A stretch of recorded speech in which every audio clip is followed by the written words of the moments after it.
Alô, graça e paz, tudo bem?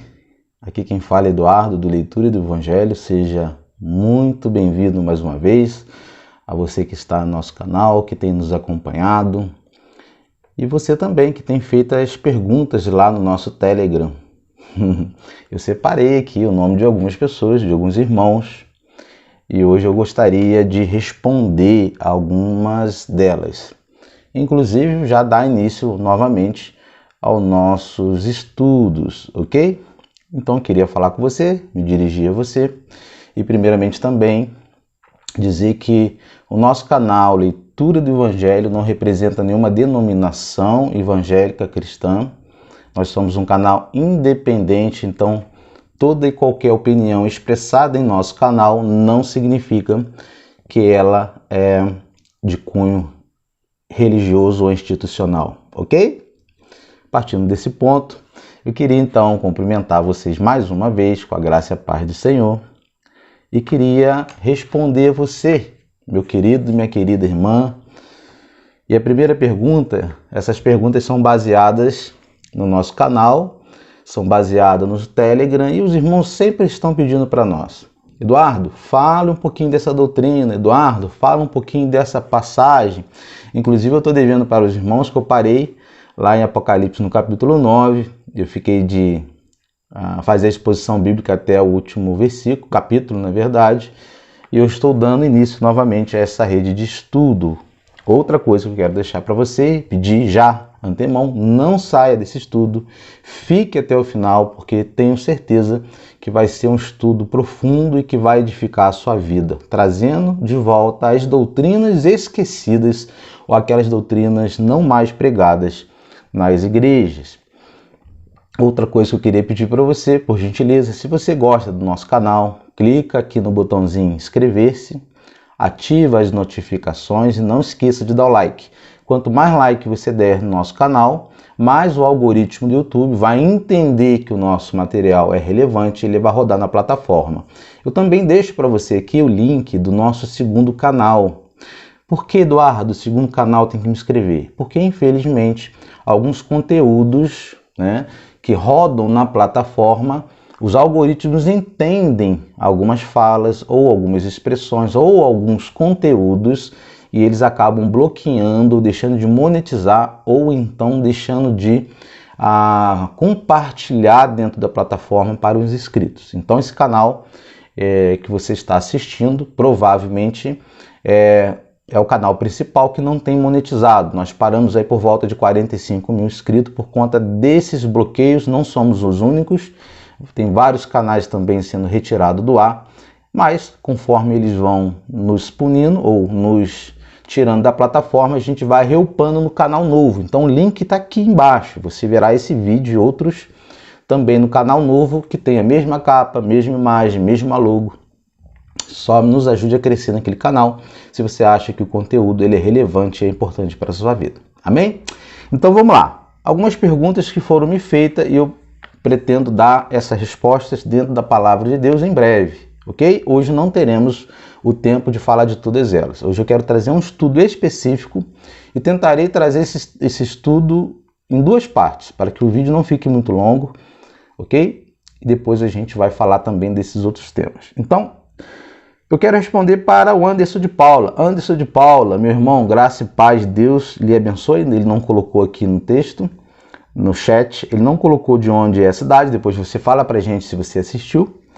Ele faz a seguinte pergunta: Ministério e autoridade feminina na igreja. O que eu penso a respeito do ministério feminino ou autoridade até dentro do próprio lar, quando a mulher quem exerce essa autoridade sobre o marido? Bem, pelo que eu estou entendendo, Anderson, o que você está perguntando é o seguinte: quando a mulher assume a postura, tanto na igreja, porque não dá para desvincular a autoridade eclesiástica da igreja e do lar, pelo que eu estou entendendo, você está perguntando como eu ajo quando a minha esposa que é a pastora, quando a minha esposa é a governante do lar e eu não sou. Se for essa pergunta que você está fazendo, eu vou criar um estudo aqui em breve para dar essa resposta à luz das Escrituras, o que a Bíblia diz a respeito do pastoreio feminino, do ministério feminino, né? Qual é a função da mulher dentro da palavra de Deus, descontextualizando do movimento feminista até do movimento machista, que tem opiniões aí extremistas, tá ok? Então, meu querido, Deus abençoe. Em breve, se assim Deus permitir, nós vamos fazer esse estudo. Agora, a Rosilda Antunes, do Paraná, tem muitos irmãos do Paraná, inclusive a Priscila, Ricardo, forte abraço se você estiver nos assistindo. Ela faz a seguinte pergunta: depressão à luz das Escrituras? Eduardo, fale sobre depressão. Eu creio, minha querida irmã Rosilda, que a depressão é algo que tem crescido muito, muito. Mas também não é algo novo, algo que já existiu lá atrás.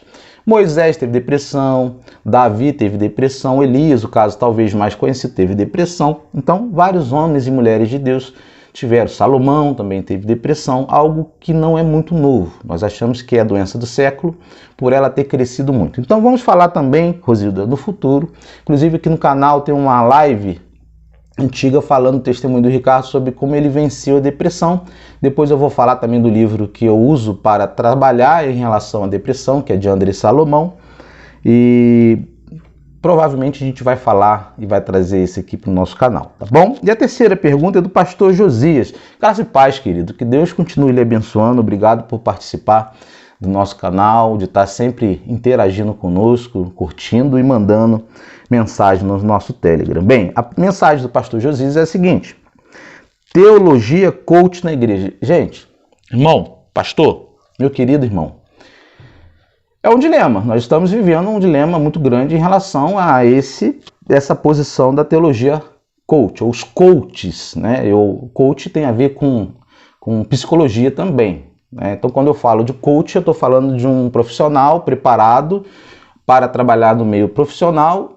E eu acredito que o que você está dizendo aqui em relação à igreja é quando esses profissionais eles fazem a inclusão da teologia com a psicologia e fazendo essa junção na igreja e trabalha a vida dos crentes. Lembrando que psicologia é uma área de aconselhamento. Eu também tenho uma posição formada sobre isso, não é uma formação, vamos se dizer, muito nova, porque eu sou da linha de Jay Adams, ou seja, de aconselhamento noutético mais que redenção, é o nome do livro, eu vou falar dele depois. Eu tenho uma visão que as duas coisas não combinam, tá?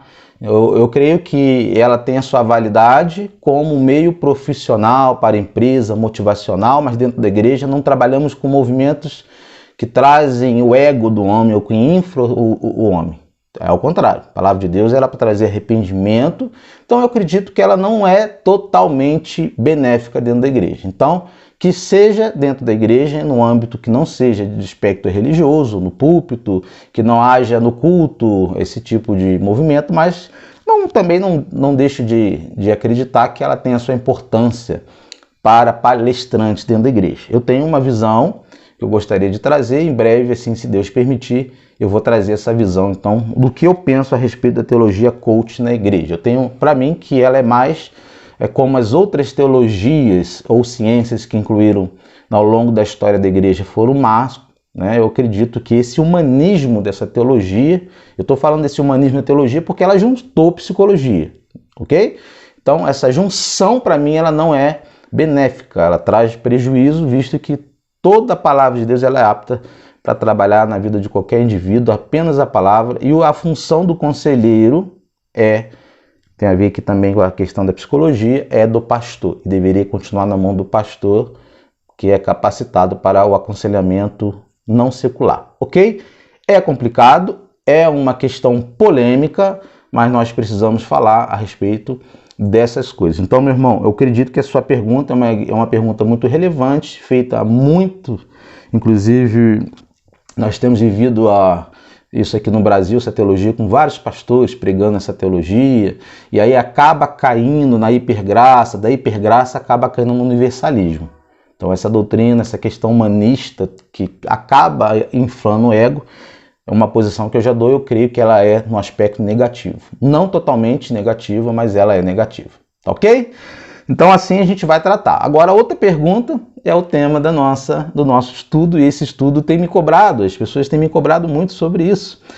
que é a doutrina perdida, as doutrinas perdidas, as doutrinas não mais pregadas dentro dos templos ou nas igrejas. E a doutrina que eu quero trazer para você hoje é a parábola do rico e de Lázaro, ou seja, a doutrina do inferno. Epa!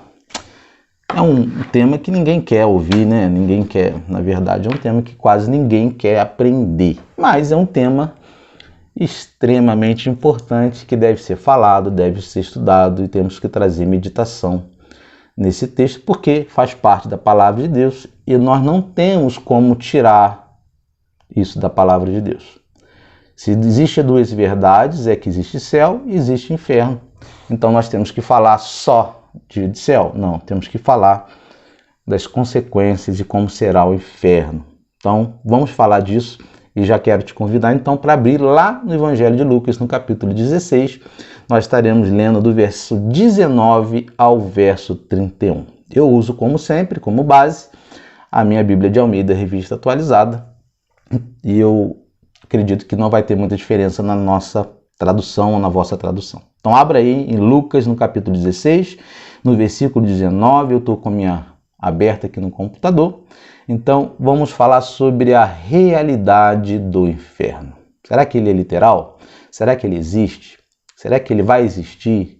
Será que Jesus estava contando uma parábola para trazer algo que não é verdadeiro? Ou será que é verdadeiro?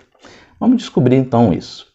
Agora, antes de lermos o texto, irmãos, meus queridos, eu quero deixar claro o seguinte: esse tema não é um tema que é popular. Não é um tema que é popular, não é um tema que vai dar ibope, não é um tema que as pessoas querem ouvir, mas o meu compromisso diante de Deus não é pregar aquilo que dá ibope. Meu compromisso não é de pregar aquilo que é popular. O meu compromisso é pregar a palavra de Deus, apenas a palavra de Deus. Então assim diz a palavra de Deus a partir do verso 19. Ora, havia um homem rico e vestia-se de púrpura e de linho finíssimo, e vivia todos os dias regalada e esplendidamente. Desculpe, me perdoe aqui que minha tradução é complicada. Eu vou repetir. Ora, havia um homem rico e vestia-se de púrpura e de linho finíssimo, e vivia todos os dias regalada e esplendidamente. Havia também um certo mendigo chamado Lázaro, que jazia cheio de chagas à porta daquele, e desejava alimentar-se com as migalhas que caíam da mesa do rico. E os próprios cães vinham lamber-lhe as chagas. E aconteceu que o mendigo morreu e foi levado pelos anjos para o seio de Abraão. E morreu também o rico e foi sepultado. 23. E no Hades, ou seja, aqui no inferno, ergueu os olhos, estando em tormentos, e viu ao longe Abraão e Lázaro no seu seio. E clamando disse: Abraão, meu pai, tem misericórdia de mim, e manda Lázaro que molhe na água a ponta do seu dedo, e me refresque a língua, porque estou atormentado nessa chama. Disse, porém, Abraão: Filho, lembra-te de que recebeste os teus bens em tua vida, e Lázaro somente males, e agora este está consolado e tu atormentado. Versículo 26. E além disso, está posto um grande abismo entre nós e vós, de sorte que os que quisessem passar daqui para vós não poderiam, nem tampouco os de lá passar para cá. E disse ele: Rogo-te, pois, ó Pai, que o mandes à casa de meu pai, pois tenho 5 irmãos, para que lhe deis testemunho, a fim de que não venha também para este lugar de tormento. Verso 29. Disse-lhe Abraão: Eles têm Moisés e os profetas, ouça-nos. E disse ele: Não, Abraão, meu pai, mas se algum dos mortos for ter com eles, arrepender-se-ão. Porém Abraão lhe disse: Se não ouvem a Moisés e aos profetas, tampouco acreditarão ainda que algum dos mortos ressuscitem. Amém? Deus assim abençoe a sua palavra. Então eu quero colocar para vocês, quero expor para vocês a dura realidade do inferno. E uma coisa notável que nós podemos ver nesse texto que acabamos de ler, nesse capítulo 19 é que ele é muito fácil de entender, não tem nada difícil. Esse texto está extremamente explícito para todos nós. Agora, muitos de fato podem discordar dessa passagem. Muitos continuam discordando, tanto é que não pregam. Muitos podem negar a verdade e a veracidade dela. Podem até, na verdade, desprezar este ensinamento. Desprezar esse ensinamento. Só uma coisa, meu irmão e minha irmã, ou você que está nos assistindo, não pode admitir que essa passagem não está clara. Você não pode admitir que ela não é absolutamente clara. Não pode assumir e dizer que ela não é de fácil entendimento, porque qualquer pessoa que lê de forma até mesmo literal vai entender essa doutrina dessa parábola de Jesus. Ou seja, duas verdades essenciais dessa passagem é que a vida não é simplesmente viver. E a outra é que nem simplesmente morrer. Nossa vida não é condicionada apenas em nascer e viver e nem apenas só morrer. E é claro que muitas especulações ao longo dos anos, das décadas, dos séculos, existem a respeito da morte e o que vem após a morte, o que vai acontecer após a pessoa morrer. Muitos também vão buscar as respostas nos médios, procurando saber o estado das pessoas que morreram e como elas estão e se comunicar mais ainda. Não é essa a realidade que o texto vai trazer para nós. Neste texto de Jesus, nessa parábola de Jesus, Jesus nos mostra o que vem depois da morte. E o que vem depois da morte é o juízo, porque está destinado ao homem morrer apenas uma vez e logo é vindo o juízo. Ou seja, após a morte, a vida não é viver apenas e morrer. A vida continua após a morte, e após a morte e o juízo tem o céu e existe o inferno. E é disso que Jesus está falando. Ou seja, essa parábola está nos falando de dois homens totalmente distintos um do outro. Ou seja, essa passagem está falando do rico, de um homem que era realmente, literalmente, rico. Não só rico literalmente, como espiritualmente se sentia. Ele achava que era. De outro lado, a palavra vai falar de um outro homem que se chamava Lázaro, que não é o Lázaro que Jesus ressuscitou. Lázaro era aquele pobre, era aquele mendigo. A palavra pobre, que aparece em algumas traduções, era morador de rua, pobre, era aquele que não tinha condições financeiras. Ou seja, a parábola está dividida em dois atos. O primeiro ato é aquele ato que acontece do lado de cá da sepultura. Então nós veremos.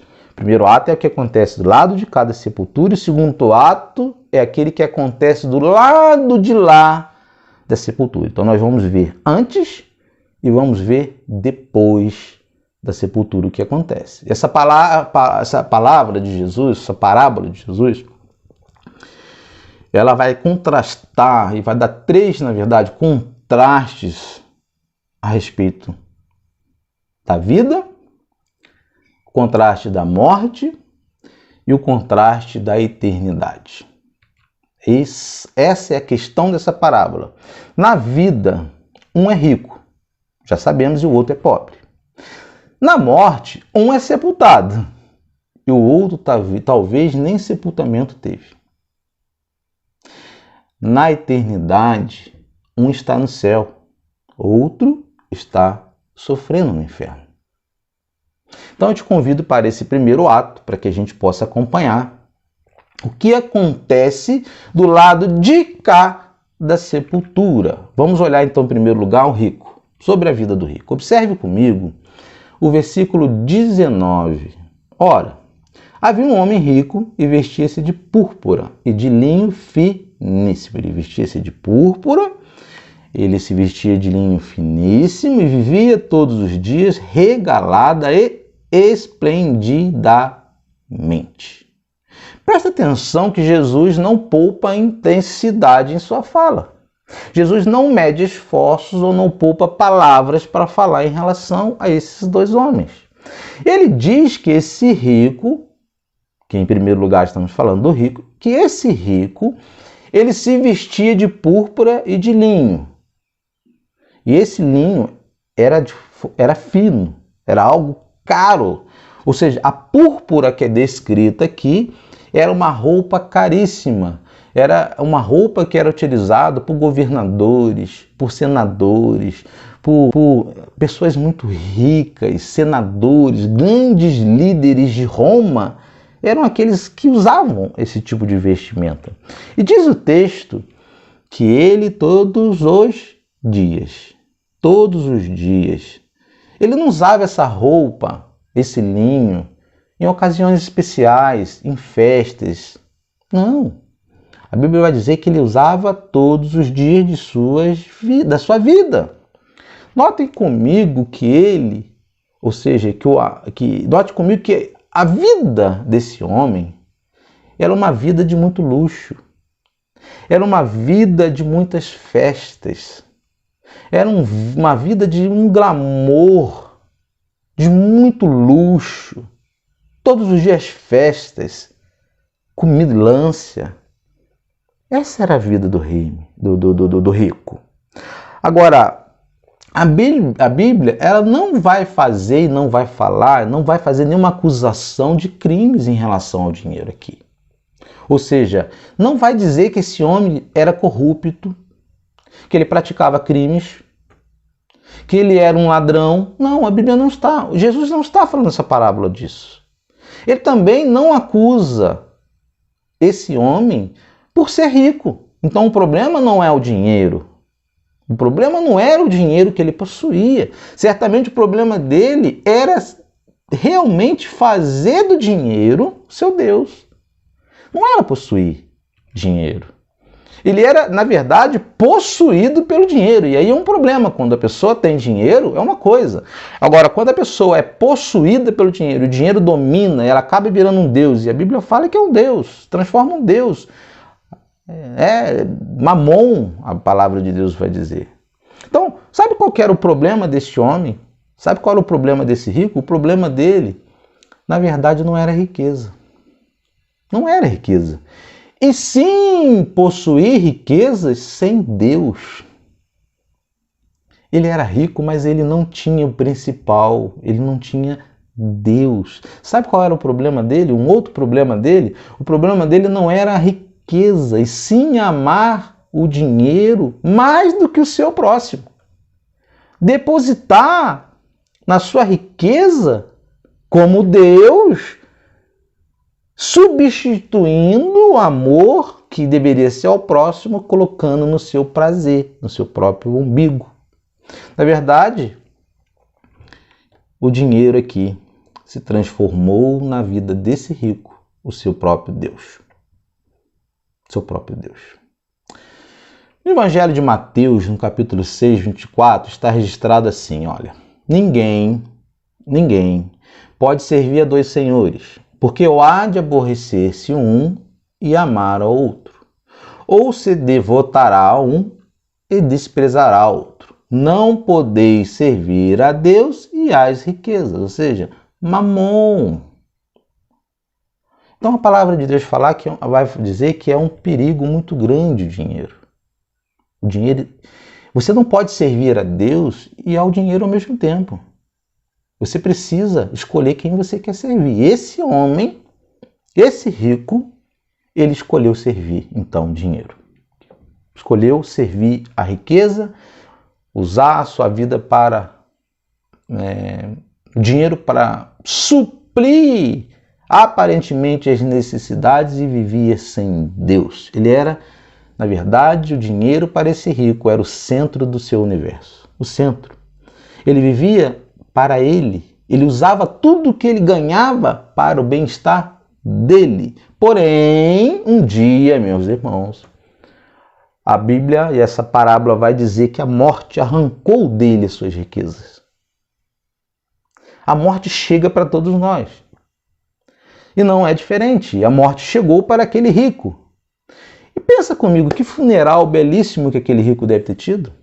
Não é verdade? Já pensaram nisso? Quantos discursos foram feitos naquele funeral?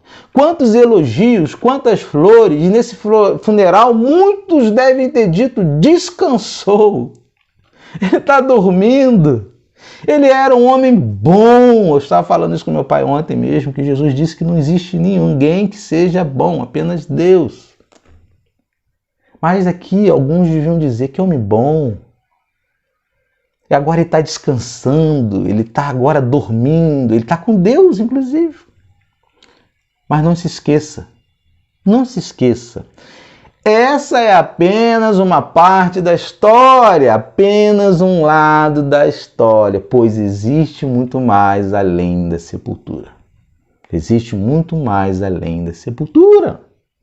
E vamos ver o outro quadro então agora, no verso 20 e verso 21. Olha o outro quadro. Havia também um certo mendigo chamado Lázaro, que jazia cheio de chagas à porta daquele, e desejava alimentar-se com as migalhas que caíam da mesa do rico. E os próprios cães vinham lamber-lhes as chagas. Olha só, notem comigo que agora a gente está falando do pobre, de Lázaro. E nós vamos reparar que esse mendigo, ele é descrito de 4 formas a retratar sua desgraça. Primeiro, ele era mendigo, não tinha nada. Segundo, ele estava com fome. Ele estava coberto de lepra, de chagas, feridas. Quarto, os cães lambiam suas feridas, porque ele tinha úlceras no corpo. E você pode até se perguntar nesse momento, será que existe um quadro pior ou mais triste do que o de Lázaro? Um mendigo, um faminto, com fome, vendo o rico comer com abundância, desejando aquelas migalhas que caíam da mesa daquele rico. E a Escritura vai dizer que ele estava coberto de chagas, doente, úlceras. E sabe o que ele recebe, esse homem, Lázaro, recebe de presente? Os cães, seus únicos amigos que iam lá lamber a sua ferida, lamber suas feridas. Mas notem que esse homem também morreu, porque a morte chega tanto para rico quanto para pobre. A morte chega para todos nós. E esse homem, Lázaro, morreu também, assim como aquele rico. E Jesus vai nos informar que ele foi para os seios de Abraão. Mas antes disso, nós também nem sabemos se esse pobre ele foi sepultado. É muito provável até mesmo que os próprios cães, naquela cultura, naquela época, fossem seu agente funerário, seus agentes funerários, sabia? Porque a Bíblia não vai dizer que ele teve um sepulcro. Ele não foi sepultado, ele era pobre, ele não tinha. E a sepultura era algo para as pessoas que eram ricas. Tanto é que Jesus usou uma sepultura de um rico, emprestada. Ele não tinha sepultura. Então esse aqui, Lázaro, é provável que nem isso ele teve. Ele certamente foi jogado. Serviu de alimento para cães e para tantos outros animais. O rico teve uma bela de uma cerimônia fúnebre. Agora, talvez diante de um cenário desse, você pudesse dizer, que tragédia novamente. Nossa, que tragédia. De fato foi uma grande tragédia. Mas lembre-se novamente, esse é apenas um lado da história, pois existe muito mais depois da sepultura. E o que me importa não é o que está no lado de cada sepultura. Não necessariamente, mas o que me importa com Deus é aquilo que eu vou passar do lado de lá da sepultura. Relembrando, era extremamente rico e outro extremamente pobre. Do lado de cá. Um tinha banquete todos os dias e o outro fome todos os dias. Um vestia púrpura e linha finíssimo, tinha banquetes, e o outro trapos. Nem roupa sequer ele tinha. E preste atenção. Existem diferenças na vida de um ser humano que as roupas não revelam, que a casa que você mora não revela, que o cardápio da sua mesa não revela, que as joias que você usa, a roupa, a vestimenta que você usa, que a posição social não revela. Um homem ou uma mulher não podem ser medidos por coisas assim. Um homem e uma mulher não podem ser medidos pelaquilo que eles possuem, por essas coisas. Então notem comigo agora o Lázaro.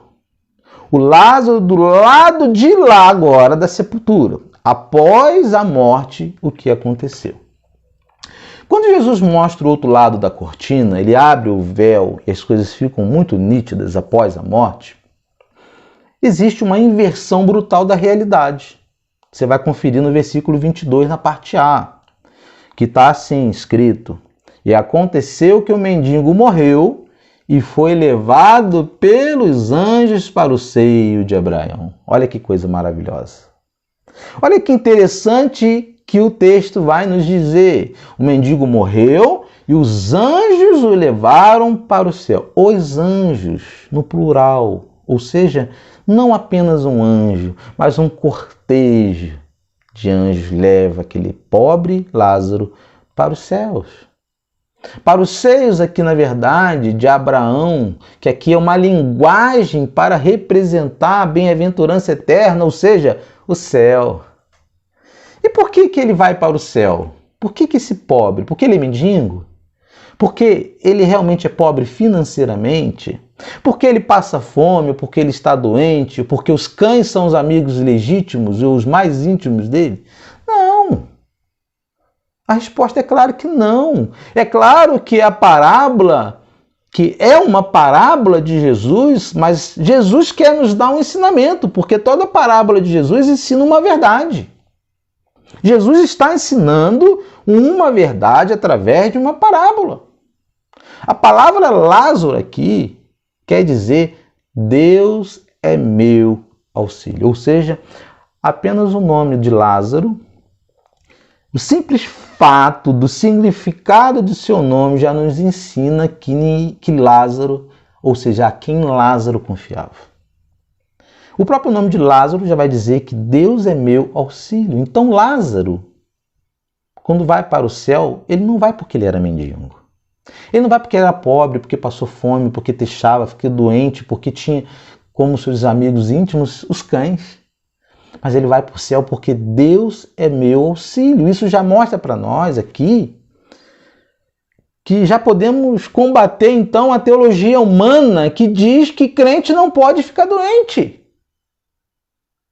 Jó ficou doente, Lázaro ficou doente, Naamã ficou doente, Timóteo ficou doente, todos nós ficamos doentes.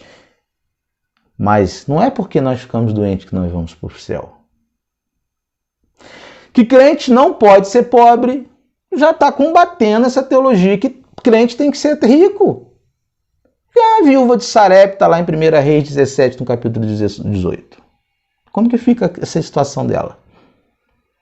Como fica a bem-aventurança dos pobres de espírito, que também tem a ver com pobre financeiramente? É aquele que entende a bem-aventurança ali, de que ele depende totalmente de Deus. Ele é pobre espiritualmente. Sem Deus ele entende que não pode nada. Mas os pobres aqui também se enquadram. Aqui a gente já pode também combater a teologia que diz, essa teologia humana que diz que crente não pode passar por privações. Mas como que Paulo passa por privações financeiras, de alimento, de roupa? Como tantos outros crentes na história que foram privados. Então aqui já está também, de uma certa forma, esse argumento humano de que o ser humano, que o crente que tem Jesus, baseado lá em Isaías 53, que vai dizer que Jesus já levou nossa enfermidade, você não entendeu o que está escrito lá através do profeta Isaías. Não tem a ver com doenças físicas. Então, depois, meu irmão, quando a gente falar de depressão, a gente vai entender a categoria que a gente vai falar de trabalhar o ser humano como corpo, alma e espírito. Então, o ser humano, ele pode passar por privações, pode ser pobre, pode ficar doente, sim. Mas Jesus, nesse contraste aqui brutal, quis nos ensinar que mesmo nessa realidade, isso não interfere na nossa salvação. Porque não interferiu na vida do Lázaro, do pobre. Pois a salvação, ela não depende de nosso dinheiro, dos nossos esforços, mas do mérito da cruz. Não depende da saúde que você tem ou da roupa que você veste, da comida que você come todos os dias. Glória a Deus se você tem uma mesa farta. Mas eu creio e eu peço a Deus para que a sua mesa farta não substitua Deus em primeiro lugar, como esse rico aqui fazia. Porque deixou o dinheiro transformar o seu coração e ser o seu Deus. Você pode ser farto, ter fartura. E você não pode ter fartura só para você. Você precisa ter fartura e alimentar e abençoar também outras pessoas. Estuda a cultura judaica que você vai ver como que era o dízimo naquela época. As 8 categorias de dízimo que o judaísmo até hoje pratica, de como é feito isso. Fica para outro estudo. Então, não quer dizer que nesse contraste de Jesus, que é de uma forma brutal o que ele está dizendo, não quer dizer que isso está ensinando que vai interferir na salvação do ser humano essas coisas. Pois a salvação, meus irmãos, não tem a ver com aquilo que você tem, e sim em quem você coloca a sua confiança. Em quem que foi que o pobre que colocou? O nome mesmo já diz, Deus é meu auxílio. Então, coloque a sua esperança naquele que é o seu auxílio. Você pode passar por privações? Pode. Pode passar por pobreza, por situações, por doenças? Pode. Mas você é um bem-aventurado. Lázaro não foi para o céu pelas coisas que ele tinha. Até porque Lázaro não tinha. Mas porque o seu nome revela que ele colocou sua esperança. Ou seja, Deus é meu auxílio. Entenderam que o próprio nome de Lázaro, a tradução, já vai dizer em quem era a esperança, em quem Lázaro colocava a sua esperança. Nota aqui no texto comigo que Lázaro não tinha nada. Não tinha nada, mas tinha o mais importante. Ele tinha Deus. E o rico? Tinha tudo. O rico tinha tudo, mas não o mais importante. Não tinha Deus. Note no texto. Lázaro não tinha nada, mas tinha o mais importante. Tinha Deus. E o rico? O rico tinha tudo, mas não tinha o mais importante, o que ele precisava. Deus. Ele não tinha Deus. Do lado de cada sepultura, quem tem tudo parece estar muito bem. Entretanto, as Escrituras dizem que quando Lázaro foi levado para o seio de Abraão, certamente ele esqueceu de sua dor. Lázaro, quando sobe, morre. Não tem nem sequer um sepultamento. No estalar de dedo, ele se encontra com o Senhor. Nos seios de Abraão. E a Bíblia vai dizer que certamente ele esquece de sua dor, esquece do seu sofrimento, esquece da sua fome, dos cães que lambiam as suas feridas. Isso acontece imediatamente ao chegar ao céu.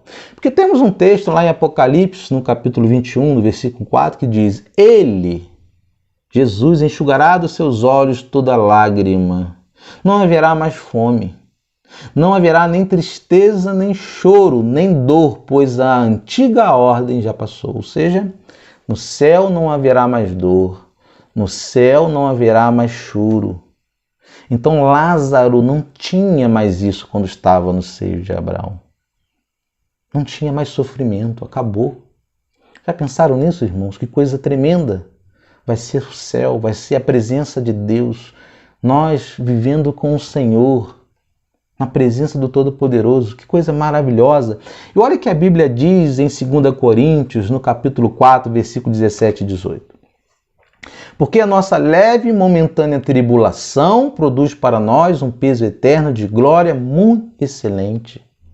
Não atentando nós nas coisas que se veem, mas nas que se não se veem. Porque as que se veem são temporais, as coisas são temporais. E as que não se veem são eternas. Ou seja, qualquer sofrimento que podemos ter aqui com 1 minuto de céu já não terá mais significado para você. É isso que essa parábola está revelando. Um pequeno momento de espontânea tribulação que possa ser produzido em nós, para nós, tem um peso eterno para a glória e é muito excelente. Nós não devemos atentar como Lázaro não atentou nas coisas que ele estava vendo, nas migalhas, na riqueza, mas ele tinha sua esperança naquelas coisas que não se viam, porque as coisas que se veem são temporais, elas acabam. E as que não se veem são eternas. E Lázaro, quando morre, se depara com o Senhor no seio de Abraão. E o rico em sofrimento eterno, no inferno. Então essa parábola vai revelar isso para nós. No céu, para Lázaro e para nós, com Cristo Jesus, haverá consolo. Ele esqueceu de tudo que ele tinha sofrido na terra, como nós também vamos esquecer, e nós seremos consolados como Lázaro foi. Agora, irmãos, vamos ver do outro lado. Verso 22, parte B. E morreu também o rico, e foi sepultado. O rico aqui foi sepultado. Verso 23. E no Hades, que significa a tradução, no grego, inferno. Ou seja, no inferno, ergueu os olhos, estando em quê? Em paz? Não, em tormentos. E viu ao longe Abraão e Lázaro no seu seio. Olha, vamos pensar aqui um pouquinho. Quem que está no inferno? O corpo dele ou a alma dele que está no inferno?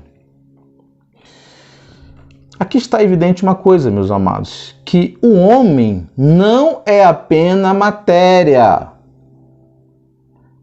Não tem essa história que morreu, pum, acabou, como algumas pessoas acreditam. Acabou, morreu, foi aniquilado, não existe mais nada. Não existe essa possibilidade. Eu vou te falar que não existe outras possibilidades que são ensinadas em outras religiões também. Vamos entender essa questão aqui. Vamos entender, na verdade, outra coisa. Quem morre salvo, e a vida é determinada aqui, não no lado de lá da sepultura, quem morre salvo, do outro lado da sepultura está o quê? Salvo, com Cristo. Como Lázaro com Abraão, no seio de Abraão. Agora, quem morre perdido aqui, do outro lado da sepultura está o quê? Perdido no inferno. Não existe, irmãos, essa teoria, essa questão do sono da alma que está dormindo, como algumas pessoas ensinam. Está dormindo? Não existe. É, imediato. Que não existe essa questão que quem morre está descansando. Que descansando?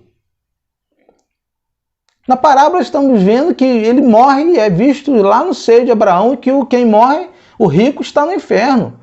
Jesus sustenta na cruz aquele ladrão quando morre, diretamente já está no céu. Então o destino da alma é selado na terra. Ou você morre salvo, ou você morre perdido. Ou você morre e vai para o céu imediatamente, ou você morre imediatamente e vai para o intermediário, que já é um conceito aguardando a ressurreição para que o seu corpo seja lançado no inferno. Então já está no estado de sofrimento. Quando morremos, vamos para o céu ou para o inferno. Então não adianta fazer missa de 7º dia. Não adianta fazer missa de 30 dias. Nada disso resolve. É aqui, é agora que as coisas se resolvem. É agora, é hoje. A Bíblia diz ainda, lá em Hebreus, no capítulo 9, no versículo 27, que e assim como os homens, está ordenado morrerem uma só vez, vindo depois disso o juízo. Olha que coisa interessante. Notem que o rico, quando morre, estava no inferno, ou seja, prisão perpétua. Prisão perpétua. E o pobre, quando morre, Lázaro, no seio de Abraão, ou seja, no céu. E nós precisamos entender uma coisa importante aqui, que quando o homem quebra uma lei natural, ele sofre as consequências imediatas. Como assim, Eduardo? Como do homem quebra uma questão de natureza natural, o sofrimento ou as consequências imediatas? Eu quero dizer o seguinte, um exemplo. Por exemplo, se você colocar a mão no fogo agora, o que acontece? Queima. A lei natural exige que você sinta dor, você botou a mão no fogo. Ou seja, se você pular de um prédio alto, o que vai acontecer? Você vai se esborrachar, vai morrer, vai se arrebentar. São consequências imediatas, mas nem sempre no reino de Deus, quando você viola a lei de Deus espiritual, você sofre as consequências imediatamente, na hora. Você pode viver até uma vida aparentemente abençoada e feliz, mas quando você descer a sepultura, vai ser imediatamente o que está escrito aqui no texto de Hebreus. Está destinado um homem morrer apenas uma vez. Entendem?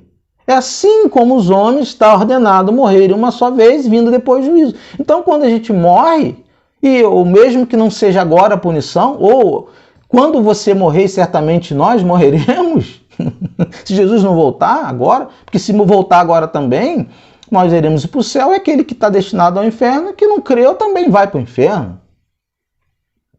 A vida, a alma, a morte. Hoje, a morte sela o destino da alma. Então, não sabemos se vão morrer hoje, amanhã, daqui a um minuto. Então, por isso, tomar uma importante decisão, a maior das decisões que você precisa tomar é agora. Se você estiver assistindo principalmente esse vídeo, entregar sua vida para Jesus. Tá longe dos caminhos do Senhor, volta para o caminho do Senhor. Existe céu, existe inferno. Você está debaixo da graça de Deus? Precisa estar debaixo da graça de Deus. Debaixo da graça de Deus. Então, Deus não vai mandar, irmãos, um anjo descer do céu toda vez que você pecar para te dar uma cajadada. Não vai. A lei natural exige punição imediata, mas a lei de Deus nem sempre é imediata. Quando você tombar aqui nessa terra, é que você experimentará céu ou inferno. E a decisão é sua. Quantos de você já ouviu que só existe um Salvador? Você já ouviu que após a morte é vindo o juízo? E como que você ainda crê que há reencarnação, vai ter uma nova oportunidade? Você está colocando sua mão no fogo. A Bíblia, Jesus diz nessa parábola que isso não existe. Ele desfaz esse conceito. Eu respeito a sua opinião, mas é o que a Bíblia diz, você precisa crer nisso. Ou você vai pagar para ver? Não tem volta. Veremos no texto que não tem volta. É prisão perpétua. Prisão perpétua. Sabe o que Deus faz? Deus nos vai dando corda. Deus vai dando corda para a gente. E de repente o homem acha que o pecado compensa. De repente o homem acha que o pecado é vantajoso. Vou pecar. E tem gente que ainda diz assim, quando eu tiver mais velho eu aceito Jesus. Você não tem tempo. Decisão, não cabe a você acréscimo de dias.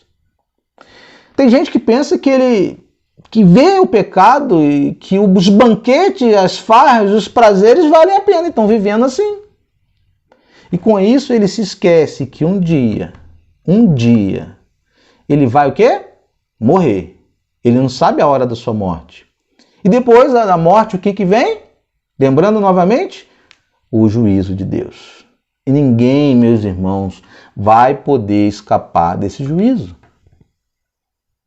A Bíblia fala que todo joelho se dobrará diante de Jesus Cristo. Todos vamos prestar conta a Deus. A morte vem, irmãos, a todas as pessoas. Malbataan disse que a morte é o sinal de igualdade na equação da vida.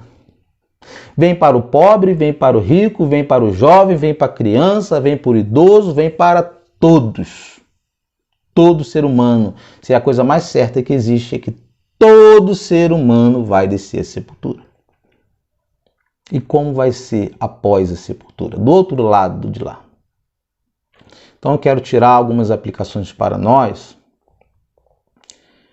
E a primeira aplicação que eu quero trazer para você é que Deus leva o salvo para o céu após a morte. Por isso o crente pode dizer, viver é Cristo, morrer é lucro. E a Bíblia diz em Apocalipse 14, no versículo 13, então ouviu uma voz do céu dizendo, escreve, bem-aventurados mortos que desde agora morrem, olha, com quem? No Senhor. Sim, diz o Espírito, para que descansem das suas fadigas, pois as suas obras o acompanham. Descanso para a alma, descanso para o nosso espírito, para quem crê na dicotomia ou na tricotomia, descanso para o nosso espírito. Bem-aventurados que estão com o Senhor, mortos que desceram à sepultura com Deus. São bem-aventurados, porque vão descansar. Descansar, seu espírito vai ter descanso das suas fadigas, das suas aflições, das lutas, das dores, das enfermidades aqui nessa terra. Mas uma segunda aplicação para mim e para você hoje, que as pessoas não convertidas descobrirão o valor da alma tarde demais. Por isso não pode dizer eu vou amanhã, um dia eu vou, tem que ser agora, tem que vir a Cristo hoje. Porque amanhã pode ser tarde demais, daqui 5 minutos pode ser tarde demais. Se olharmos nessa parábola, esse homem rico fazia toda a provisão para quê? Para o corpo, para o seu prazer, com vestimentas, com banquetes, com prazer. Que provisão esse homem rico fez para a sua alma? Nenhuma. Ele não se preocupou com nada, apenas com hoje. Com a comida, com o beber, e tem muita gente preocupada com o que vai comer, com o que vai beber, e não está preocupado com aquilo que a sua alma vai prestar conta a Deus com amanhã, após a sua morte, após a sepultura. Agora, irmãos, vamos ver sobre esse ídolo. Esse Deus que é chamado na Bíblia de dinheiro, ou seja, esse Deus que é chamado na Bíblia de mamão. O que mamão exige dos seus seguidores? Atenção e dedicação exclusiva. É isso que o dinheiro exige de você. Atenção total e dedicação exclusiva. Você vai viver longe de Deus. Ele é prejudicial. Prejudicial. Deus, existe uma passagem que um jargão que nós usamos o seguinte, dinheiro é bom, desde que esteja no bolso, porque quando ele sobe ao coração e à mente humana, ele transforma em Deus. É preferível não ter. Ou seja, esse dinheiro, esse Deus mamon, ele domina as pessoas. Ele oferece o quê? Vai oferecer diversão, prazeres, coisas caras. Ele oferece tudo a você. Porém, ele não faz e não pode satisfazer as necessidades espirituais, assim como ele não satisfez a daquele rico. Quanto mais dinheiro você tem, mais prazer você vai viver, mais longe de Deus você vai viver, mais nas coisas você vai colocar, em vez de pessoas, você vai colocar em coisas. E quando você se deparar, você está igual a esse rico, longe de Cristo. Você vai passar perto do necessitado e nem sequer vai ajudar. E se ajudar, vai ter dor no coração porque deu uma migalha. Ou então vai se exaltar dizendo, eu ajudei um pobre. Olha que coisa terrível. Olha. Ao contrário, irmãos, o dinheiro não pode satisfazer as necessidades espirituais. Ao contrário, ele vai afastá-lo cada dia mais de Deus.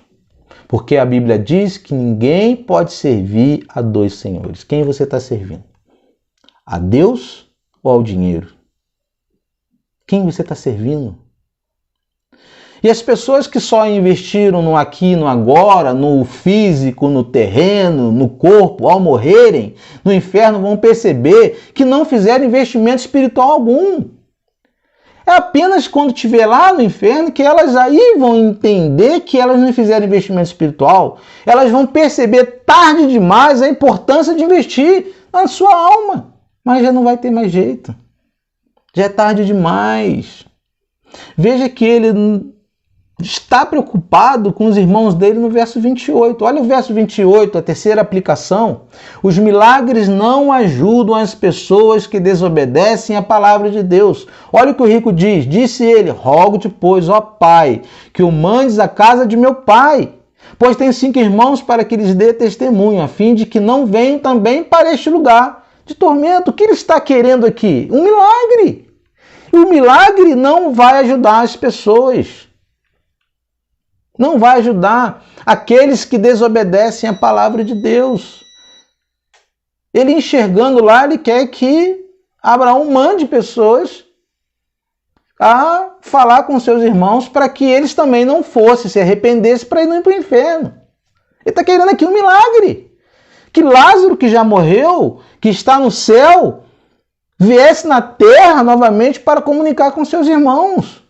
E Jesus Cristo dá a seguinte resposta no verso 29, que é muito importante. Disse-lhe Abraão, através de Abraão, eles têm Moisés e os profetas. Ouçam, eu quero dizer para você, você tem Bíblia. Você tem a palavra de Deus.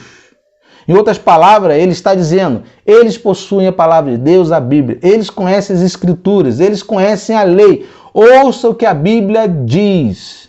Agora, notem vocês que Jesus não favorece a tese de um grupo que nós conhecemos. Ele não favorece nesse texto aquilo que os espíritas, kardecistas e tantos outros acreditam, até mesmo católicos. Porque ele pede que Lázaro mande Lázaro à minha casa, mas Lázaro já está morto. Um morto tem um abismo entre a morte. Ele não volta. Para Lázaro aparecer e ir lá avisar os irmãos dele, o que tinha que acontecer? Ele tinha que ressuscitar. Ou seja, Jesus está combatendo a tese espírita aqui, que não tem esse negócio de morto aparecer, não. Morto não aparece, gente. Morto não encarna de novo. Morreu, está morto, está num abismo, inferno e céu. Esse negócio de morto vir entregar mensagem para o outro, voltar após a morte, se comunicar, isso é impossível de acordo com a palavra de Deus. Porque a morte sela o destino da alma. Após a morte é vindo o juízo. Quem vai para o céu está no céu. Quem está no inferno está no inferno. O que você vai ver fora disso, aqueles personagens que aparecem ali, chama-se outra coisa. O nome daquilo ali é demônio. Porque o diabo caiu e trouxe a terça parte. Estão aqui na terra, se manifestando no corpo das pessoas. Então não existe reencarnação. Ali não é espírito de pessoas, de mãe, de pai, de avô, de avó que faleceram. Não, ali são demônios fingindo, porque o pai da mentira é Satanás. Não tem essa questão de um morto voltar. Mas aqui, ele no inferno, ele quer que Lázaro, o pobre, volte para comunicar aos seus irmãos, porque ele está sofrendo, não queria que os irmãos forem também sofrer. Porque para um morto aparecer e dar uma mensagem, ele precisa ressuscitar. Ele tem que ressuscitar. Em corpo, igual o outro Lázaro, amigo de Jesus, Jesus ressuscitou ele. Agora preste atenção numa coisa. Nesse mundo místico, de um monte de misticismo, se alguém quer ouvir a voz de Deus, tem que ouvir de acordo com o quê? Com a palavra de Deus, com a Bíblia Sagrada, porque ela é a palavra de Deus. Então somente ela, mas já inventaram várias doutrinas, vários livros, 400 anos recentes já inventaram aí outras religiões que pregam o oposto que Jesus diz, quer dizer que eles são donos da verdade, que conhecem. Estão colocando a mão no fogo. Estão indo para um lugar chamado inferno. Eles não vão ter oportunidade, segunda, terceira, quarta, quinta evolução. Não existe isso. Eles têm de ouvir a palavra de Deus, a Bíblia Sagrada, e alguns podem até dizer, como os agnósticos, por exemplo, diz, não, esse negócio de inferno não é assim não, isso não existe, pois não tem nem como saber, não tem como provar. Deixa eu falar uma coisa, Bertrand Russell disse, o homem, novamente, é um aglomerado acidental de átomos, morreu, acabou, mas não é o que esse texto, o que Jesus vai dizer nessa parábola, não é o que Jesus diz. Porque o homem pode até dizer que não. O inferno é assim, não existe, não sei o quê. Você já ouviu alguém falar isso? Se o inferno fosse aqui, a vida seria muito injusta, não seria? Tem gente que fala que o inferno é aqui. Mas se o inferno é aqui, a vida então é muito justa. A vida seria uma injustiça muito grande. Já viram como umas pessoas vivem, outras vivem? Lázaro era pobre, o rico era rico. Então, se há um inferno é aqui, imagine que inferno bom que você tem um ar-condicionado quando está calor. Você tem comida e você tem água para beber quando você quiser. Aqui a Bíblia fala que não tinha água. A gente vai ver no segundo estudo, provavelmente. Ou seja, uns na extrema riqueza hoje e outros na extrema pobreza. Divisão total. Como que o inferno pode ser aqui? Vocês já viram na Venezuela como é o país na Venezuela? E cuidado, gente, a gente está pré-eleição. Em quem você vota? Nós podemos viver a mesma realidade. Lá na Venezuela, uns estão comendo churrasco caríssimo, tomando vinho que custa 30 mil reais. E outros estão comendo resto na rua. Empresários que eram ricos estão comendo na rua, na lata de lixo. O inferno, meus irmãos, é a justiça de Deus. E ela não é aqui, ela é após a morte, quando você morre. E se ele não existisse, a vida então seria realmente uma injustiça. O inferno não existisse. E se ele fosse aqui, seria de fato uma injustiça. Porque Gálatas 6, no versículo 7, diz: pois aquilo que o homem semear também ceifará. O que a gente passa aqui é apenas a colheita do que a gente planta. Se você planta a maldade, você está colhendo a maldade, mas isso não é um inferno, isso é um pré-momento de inferno. Porque se você não tem Jesus, você já pode estar vivendo um inferno nessa terra de fato. Não que aqui seja um inferno, não é um sofrimento total. Mas você sem Jesus, você já está vivendo pré-inferno, porque você está destinado ao inferno. Outra coisa, se a justiça não for feita aqui, ela será feita no tribunal de Deus. Se Deus não te cobrar aqui também, não se esqueça, ele vai cobrar quando você morrer. O homem pode até escapar da justiça humana, mas lembre-se, jamais escapará da justiça de Deus. Jamais. Irmãos, e o sofrimento no inferno, como ele é? Como vai ser o sofrimento no inferno? Qual vai ser? Vou deixar esse estudo para a segunda parte. Se você quer descobrir qual vai ser o maior sofrimento no inferno e como vai ser o inferno, vou deixar o link para você aqui embaixo. Vou deixar o link do segundo estudo aqui embaixo. Após assistir esse estudo todo, clica no link que você vai saber qual é o maior sofrimento e como será o inferno no próximo estudo. Então aguardo você. Não esqueça de dar o like. Não esqueça de escrever, não esqueça de compartilhar essa mensagem. E que Deus possa trazer em seu coração esse desejo de buscá-lo hoje e agora. Entregar sua vida a Jesus Cristo, a palavra de Deus. Se arrepender dos seus maus caminhos. Aceitar de boa vontade a aflição que vem sobre o justo, sobre você. E entender que você é um bem-aventurado à luz das Escrituras.